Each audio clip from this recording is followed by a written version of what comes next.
Hello Rattlings, and welcome back to my house. A couple other things we worked on last week was doing some prep for some of our window installs and then installing a trio of windows here. We're gonna be focused on getting some of our windows installed, keep working on that process, but we're also at a point where we're gonna be working up on our second floor. So a couple things we're gonna be working on is getting the stairs up to our second floor finished, and then building our deck out on the front and the stairs heading up to that deck so that we can get the larger, bulkier windows actually up to the building and then get those installed. That's what we're gonna be up to this week, and we're gonna jump right back into it. And I did it this way because I didn't want... Right now, I'm marking out the tread for each of these weird angled steps. And I'm doing it in a way where they're not all coming to the same pivot point over here. If we had 3 steps all coming to the same point here at the end of their tread, you'd have like a 21-inch drop, like literally from the top step, you drop down to the bottom step right here at the corner. So I'm staggering where they're starting at least 3.5 inches. We don't have a lot of room to work with, but we're opening it up a little bit so that as you go around this corner, the steps aren't non-existent. We're gonna have to frame out each of these steps individually and then actually get the tread on before we can move on to the next set of stringers to go up to the second floor. So right now I'm just marking out what the tread should look like, and then we'll cut it from OSB and install it. So what if you suck at geometry? Huh? What if you suck at geometry and want to do this? Well, apparently I do, because I made everything 33 degrees. They should be 30-degree turns, not 33-degree turns. I was splitting 100 for some reason, but 90 is a right angle. Yeah, so I gotta redo that.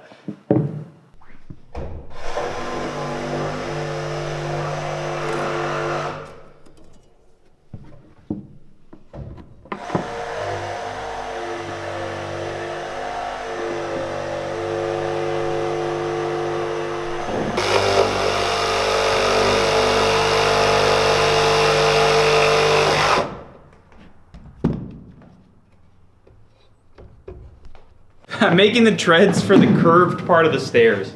So right on top of that platform there, we need like weird pie slice triangular treads. So I'm cutting those, or I'm marking those out so we can cut them and have stairs. I'll just hold that right there. Right here? Yep, like pinned there. Okay.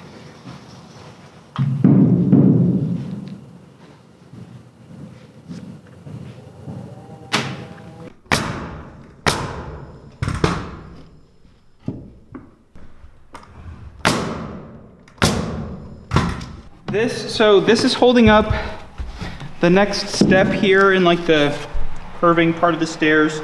It's gonna hold the back side of the next step, and then also on this lip here that we built into it, it's gonna hold the stringers for the next set of stairs as well. So I'm just getting it so it fits nice without having to like beat the tar out of it to get it into place. Still might have to bonk it a little bit, but less. It's curved, it's steppy. Hope everything's the right height. Uh-oh. What's the uh-oh?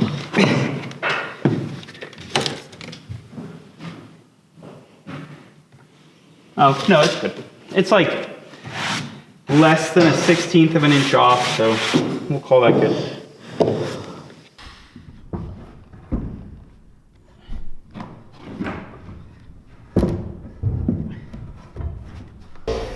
Yeah? I didn't even count them. The perfect amount. Nice. Well, -1.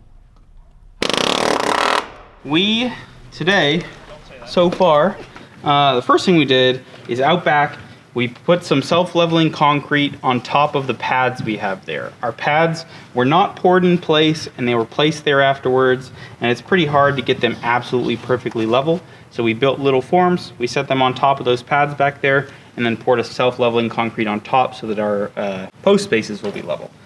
After that, we came up here, we replaced the 6x6 post bases that we had with 4x6 post bases.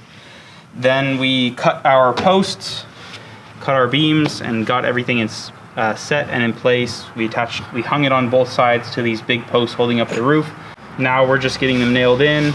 After this, we're gonna go and lay out our where our joists are gonna go, and then we'll throw our joists on, and then all we'll need after that is just the actual decking material, and we'll be done with this deck. We're short on a few materials. We can't do the back deck today, but John from Lincoln Blocks is bringing us what we need tomorrow. So for now, we're just kind of working up here and getting as much done as we can. So this is the self-leveling concrete. It's still setting up. More set in some areas than others, but yeah, we basically just we marked out where our post bases need to go, and then we came and threw these forms on here, threw in self-leveling concrete. So that is going to set up. The point of this is just, these are not perfectly level. We had to dig these holes and set these in here and then compact them down, but they just, nothing is ever perfect when you're digging a hole with an excavator. So they're not level. We put this self-leveling stuff on here so that when we throw our post bases on and they're holding our posts aren't forced out of plumb. But we had some here that weren't holding in the concrete very well. Yeah, like that. This one, we might have to pour a second layer on after it's fully set up. We'll come and do it again, because so much flowed out of the form while it was still very liquid, and it flowed out. And now we're probably not level, but that's okay. At this point, it's sealed up the cracks around the base, so we'll come by and throw more in tomorrow and work on this the next day. What are you guys measuring for? We're laying out where the joists go. So there's a deck above right here where we're standing, and just like the floor, the regular floor, the deck sits on joists. So we're just marking out where on this beam those joists should sit. We can come in a minute here and start throwing joists on.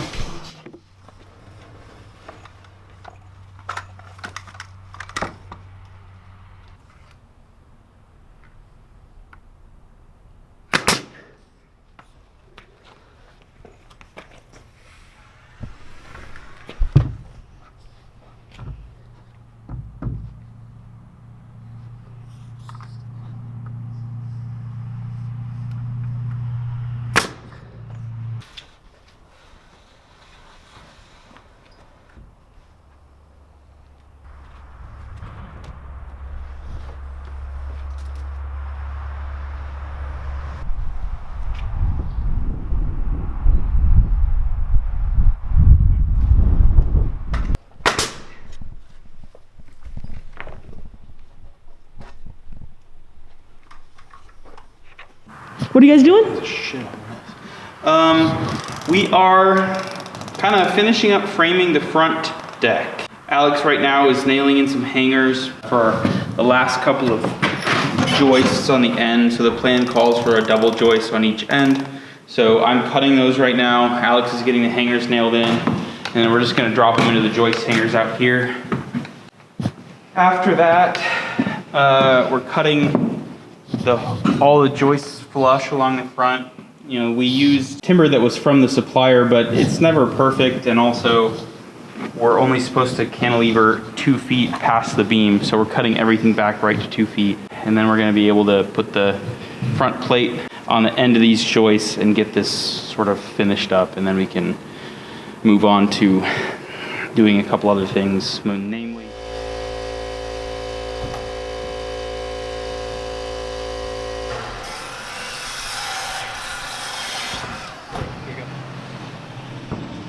So what's going to be placed, like what's the material that's going on the deck part? Probably cedar. Cedar? Like these little panels you're walking on? No, this is what you put on stairs if you're doing carpet. You like put this down first and then you carpet over it. We used this material on our treads as well. We just milled it down so that we could basically be at like match the OSB on the rest of the house. Are you having carpet right. stairs? Fuck no. I know, I figured. That's why I was... But we just, over here in the stairs, the way that we made sure that our steps are all the right height, is we took that tread material and we planed it down. We turned it to the right size and then we planed it down and then we cut a little bit off of our bottom step so that now the rise from the floor to here is the same as from here to here. So every step is the same. And then when we come and we put hardwood over the floor, we can put the same hardwood on the steps and we don't have to like do any weird math or weird planing or anything annoying. Sweet.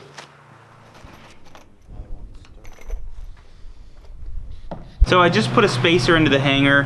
I want these two joists to be sandwiched together.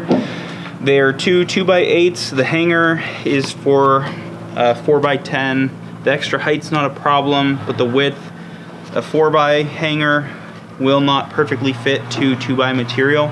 So I cut a couple of spacers and just put it into the hanger. Once we nail everything in, they'll keep them up against each other, and then we can nail these together and keep them nice and tight. But that's what I was just hammering in with spacers. I have a couple more to do on the other side, but here I'm finished for now. Come here. Like and subscribe.